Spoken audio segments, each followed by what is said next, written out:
Where is this violence coming from? Kids fighting in school hallways, classrooms, and parking lots across the country and here in Western Washington. I'm here to speak with you about the violence in our schools. The Everett School District in the spotlight for the number of fights reported at its schools this past year, 410, according to data reported to the state superintendent's office. 168 of those fights at Evergreen Middle School, causing a dozen serious injuries. But in other districts, parents complain that the violence is being swept under the rug. School administration and leaders need to stop using their power to influence students to keep quiet when they see injustice. There have been multiple violent incidents at Shorecrest this year, including an unprovoked recorded attack recorded by security cameras and witnessed by many students. The surveillance video not released by the school publicly, but the mother of one of the students attacked has watched it. It shows everything. Please listen to the words. I should shoot you. I'm going to shoot you. Renee Calms among those speaking out, pleading for action from the Shoreline School Board after a fight on campus forced her son right into the operating room. One, my own family's experience and the mistakes that were made when my son was brutally and unprovoked assaulted. Parents in other districts also extremely concerned that this violence they're seeing will only escalate from throwing fists to firing bullets. The average age of the student who brings a firearm to school is 16 years old. Situations of conflict are becoming more deadly with guns present, and situations escalate. Julie Carr went to the Issaquah School Board asking them to do more to prevent violence. The Lake Washington School District, for instance, now has a full page of resources on its website with tips on storing firearms.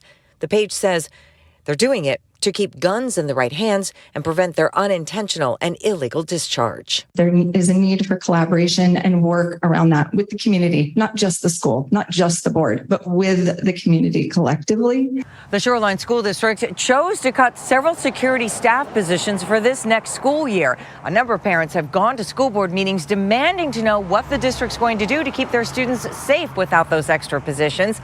I've also asked the district for its security plan. I've been told they're still working on it and should have it released this fall. School starts here September 6th. Yeah, they are. People who live here tell me that, they're hurt to see this red cedar tree go, especially because of how many decades it's been around. And they tell me that they don't understand why they can't just build housing without having to remove it. Residents in the Wedgwood neighborhood are trying to cope with the fact that this red cedar tree will soon be cut down. Our kids are asking us, what's happening? Why? And it's just senseless. Andy Stewart, who lives in the area, said these red cedar trees are historic and important to everyone who lives here. Now, this empty lot where the red cedar tree stands will be the site of 6 new housing units. But because this removal is part of an existing tree code, it's too late for people to do anything. It feels like we have control over nothing. There's nothing we can do as neighbors. We have no influence over the situation. The new tree law goes into effect July 30th. Now, this ensures that developers replace the tree on site and pay into the city's tree fund for every tree that is removed. We were always concerned that a developer would buy this lot and they would try to just maximize profitability. What we're seeing here is profitable housing, not affordable housing. Officials with the Seattle Department of Construction and Inspections shared a statement that said they're committed to protecting trees while also supporting the creation of housing. But other neighbors say that this decision is destroying the beauty and charm of the area. There's no reason to tear it down, right? You could build homes around it. You could do whatever you can to move around it. We could coexist with what is already there as opposed to just tearing everything down in our path.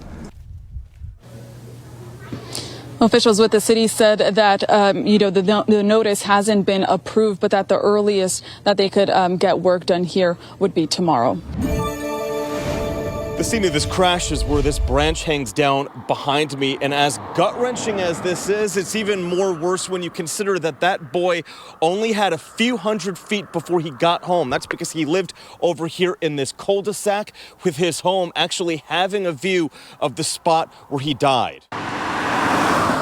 I do catch myself staring out the back slider just right at where everything I knew happened. In the haze of such a senseless, shattering loss, Gabriel Corey's parents are finding solace in his everlasting selflessness. Always, every day, he would come downstairs on the weekends I'm making breakfast. What do you guys want? Do you want something? Unwavering, unmistakable warmth that's led to a groundswell of goodwill from those touched by this 12-year-old. I don't know who these people are, but the fact that my son did and it made that impact, it just touches you in a way that you just had no idea. Included in that bunch, the father of one of Gabriel's friends. His life made a difference, had meaning, and just realized people care.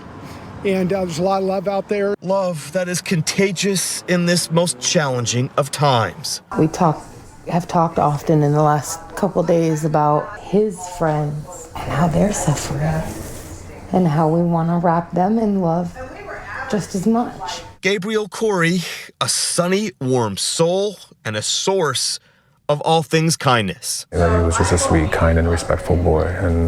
And that's just who he was to his core. In Kent, Ryan Sims, KOMO News. According to court documents, the 19-year-old suspect had twice the legal limit of alcohol in his system. Police also say he was going nearly double the speed limit. He's now booked into the King County Jail accused of vehicular homicide.